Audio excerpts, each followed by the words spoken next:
Já se respirava culpa na terra quente, antes que qualquer nome fosse sussurrado. O campo estendia-se em vastidão obediente, sustentado por mãos cativas e por um silêncio que não pedia perdão.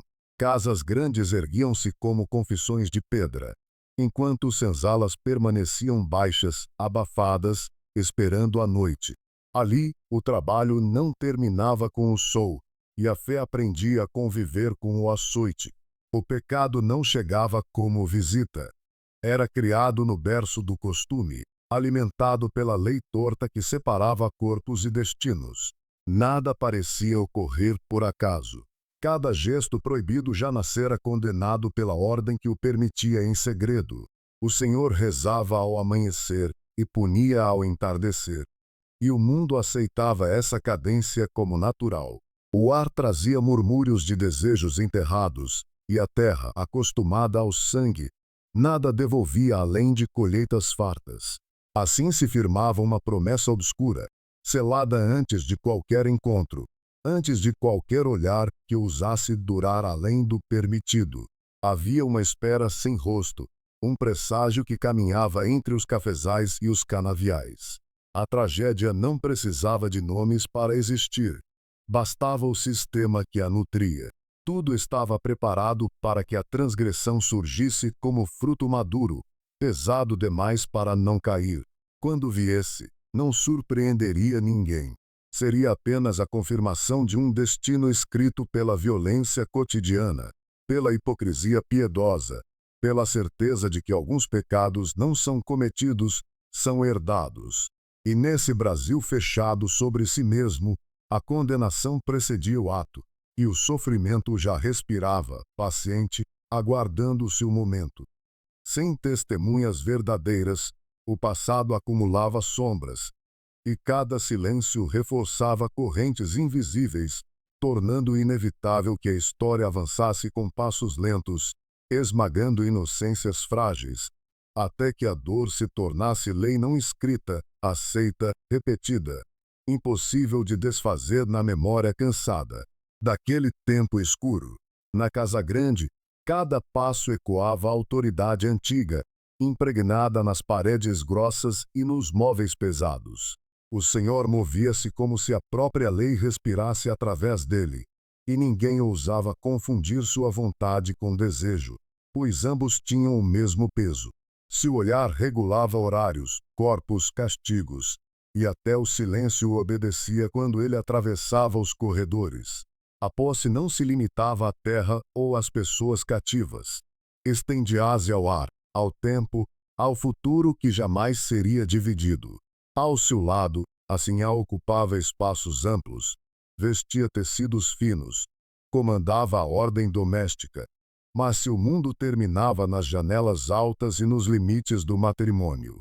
Sua voz raramente saía da moldura esperada, e quando o fazia, retornava mansa, corrigida pelo hábito. O casamento não fora escolha, mas arranjo, e nele a afeição era menos importante que a aparência de harmonia.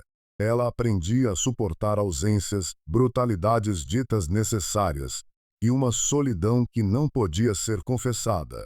Ambos desempenhavam papéis rígidos, ensinados e vigiados pela tradição, sem espaço para fraqueza visível. Qualquer tentativa de desvio seria tratada como ameaça à ordem inteira.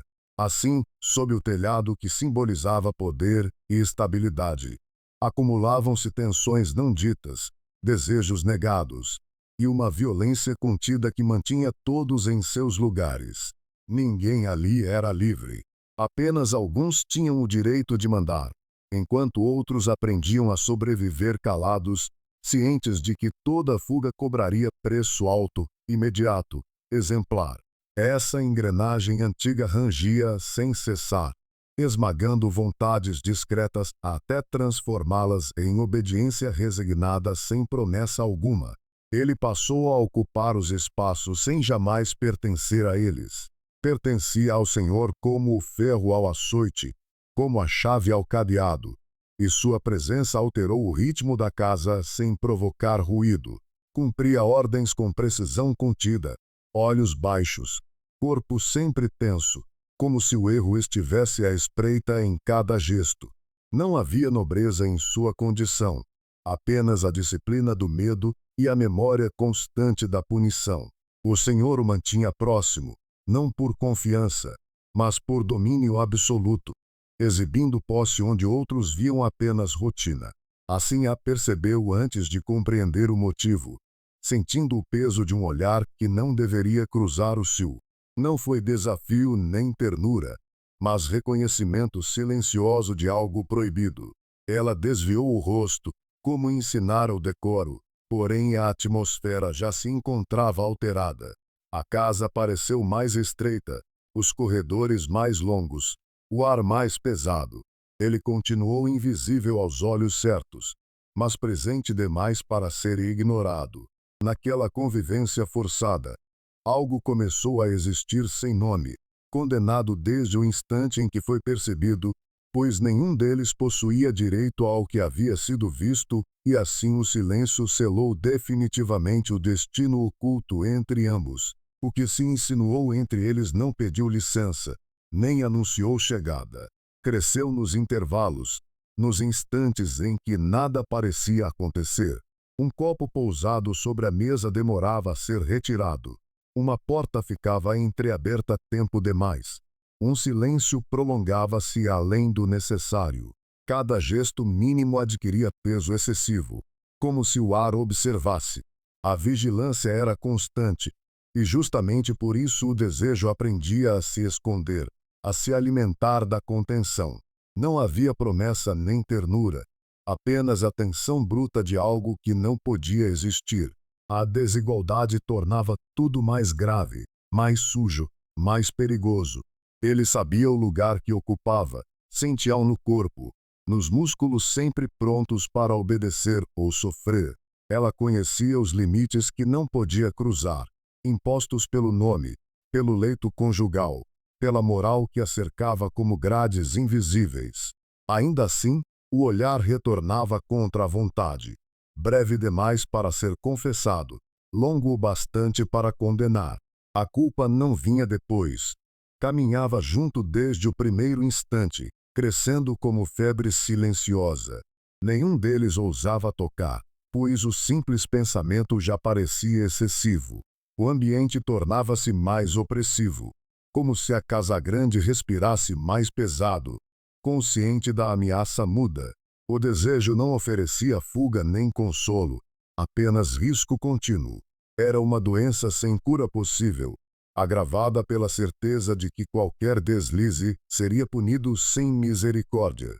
Assim, presos a gestos incompletos e pensamentos proibidos, avançavam lentamente para um ponto sem retorno, carregando o peso de uma transgressão que ainda não ocorrera, mas já os dominava por inteiro, corroendo a disciplina, o medo e a ordem frágil que sustentava aquele mundo em silêncio.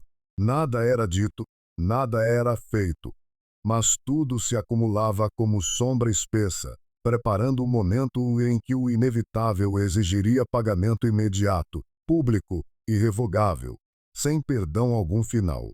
O Senhor passou a sentir alterações que não sabia nomear, como se o ar da casa tivesse se tornado espesso demais para atravessar os pulmões. Olhares demorados, silêncios fora de hora, uma rigidez nova nos gestos. Nada era evidente, e ainda assim tudo parecia errado. Sua autoridade, acostumada a ser aceita sem resistência, começou a farejar ameaça onde antes havia apenas obediência. O ciúme não se mostrava em fúria aberta, mas em vigilância aumentada, em ordens secas, em presença constante. Assim a movia-se dividida, mantendo o semblante composto, enquanto a mente girava em torno do que não podia desejar. Controlava palavras, passos, respiração, temendo que o menor descuido denunciasse a obsessão que crescia em segredo. O decoro tornara-se esforço diário, exaustivo, sufocante. Para o escravizado, o peso tornava-se quase insuportável. Recebia comandos contraditórios, aproximações exigidas e afastamentos bruscos, sempre sob a sombra de punições não declaradas. Cada ordem carregava ameaça invisível. Cada silêncio podia ser armadilha. Ele aprendia a encolher-se ainda mais, a desaparecer dentro da própria função, sabendo que sua simples existência parecia provocar tensões que não compreendia plenamente. O espaço emocional fechava-se como câmara sem ar. A casa grande, antes vasta, transformava-se em prisão de gestos vigiados e pensamentos reprimidos. Cada dia acrescentava camada nova de opressão, tornando o próximo mais difícil de suportar. O silêncio já não oferecia proteção. Tornara-se acusação muda. Assim, todos respiravam com cautela, conscientes de que algo se aproximava lentamente, comprimindo vontades e destinos, até que restasse apenas a asfixia comum, compartilhada, sem saída honrosa ou possível. O tempo alongava-se cruel, e a repetição das horas reforçava a sensação de cerco. Nenhum deles encontrava repouso verdadeiro, pois a noite apenas devolvia pensamentos circulares, tensos, insistentes, que retornavam ao amanhecer mais pesados, mais perigosos, mais próximos do rompimento definitivo que ninguém ousava ainda nomear plenamente. Foi algo mínimo, quase nada, mas suficiente. Um olhar sustentado além do permitido, uma resposta atrasada, um silêncio que não se explicou. O frágil equilíbrio rompeu-se sem ruído, deixando apenas a sensação de afronta. O poder, acostumado a ser absoluto, sentiu-se desafiado mesmo sem provas, pois não precisava delas para agir. Bastava a suspeita para transformar a inquietação em indecisão. A ideia da violência surgiu não como fúria, mas como correção necessária, instrumento legítimo para restaurar a ordem ameaçada. Assim apercebeu tarde demais que não havia mais espaço para contenção, apenas para o medo.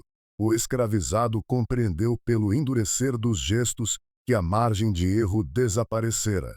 A partir desse instante, cada respiração passou a carregar sentença implícita. Ninguém mais podia recuar, porque o sistema não admitia retorno. Apenas avanço cego rumo ao castigo que se anunciava como destino inevitável já escrito na lógica cruel daquele mundo fechado e silencioso. A ordem não hesitou. O castigo veio sem aviso prolongado, rápido como lâmina que não busca justiça, apenas silêncio. Não houve gritos longos, nem entonação. A violência cumpriu-se como tarefa antiga, executada para lembrar posições e restaurar a hierarquia ferida. O corpo que caiu recebeu não só golpes, mas o peso acumulado dos medos daquele mundo. Cada ferida afirmava domínio, cada movimento cessado reafirmava posse. Assim a assistiu sem voz, sentindo o fechamento definitivo do que jamais deveria ter existido. O Senhor confirmou-se inteiro no ato, ainda que nada tivesse sido realmente reparado. O sangue apenas selou o inevitável, deixando intacta a culpa, o desejo extinto à força, e um silêncio mais pesado do que antes para todos ali presentes. Os anos avançaram sem absolvição, trazendo colheitas, casamentos e mortes ordinárias. Mas nada dissolveu o que fora feito. O nome dele desapareceu dos livros das contas das falas permitidas, como se nunca tivesse respirado ali. Ainda assim, a casa guardou sua ausência como ferida que não fecha. Certos corredores permaneciam frios. Certas horas do dia carregavam peso antigo. Assim a envelheceu envolta em devoção e rotina. Mas a memória insistia, surgindo nos gestos interrompidos, no olhar que evitava espelhos. O Senhor manteve poder e respeito, repetiu orações, comandou castigos, porém a certeza de ter precisado matar para sustentar a ordem corroía-lhe o silêncio. Nada foi confessado. Tudo foi repetido. A violência deixou marcas invisíveis, infiltradas no modo de respirar, de vigiar, de mandar.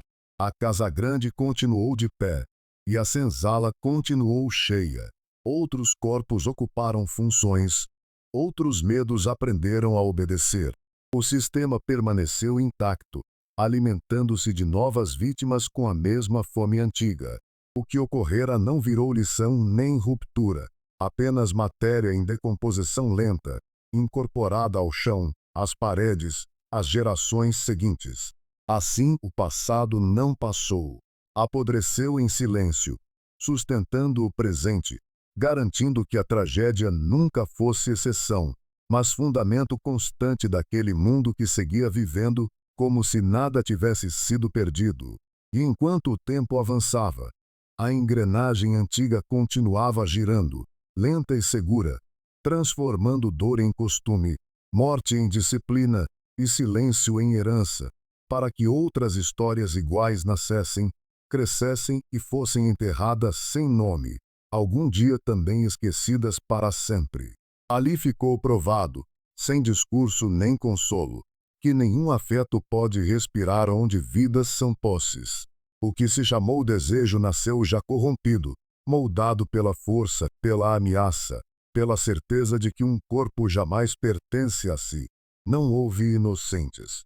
Houve quem mandasse, quem consentisse em silêncio, quem sofresse até desaparecer.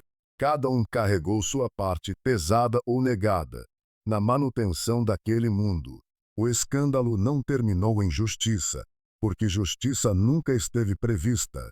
Terminou em rotina retomada, em nomes apagados, em orações murmuradas para esconder o vazio. O que restou não foi amor perdido, mas a prova de que ele jamais existiu ali. Apenas um espaço oco, deixado por uma tragédia comum, repetida, aceita, que não interrompeu a ordem, apenas a confirmou. E assim seguiu, sem redenção, um mundo que se sustentava exatamente sobre aquilo que destruía lentamente, sem memória pública, sem ruptura, sem futuro, apenas continuidade.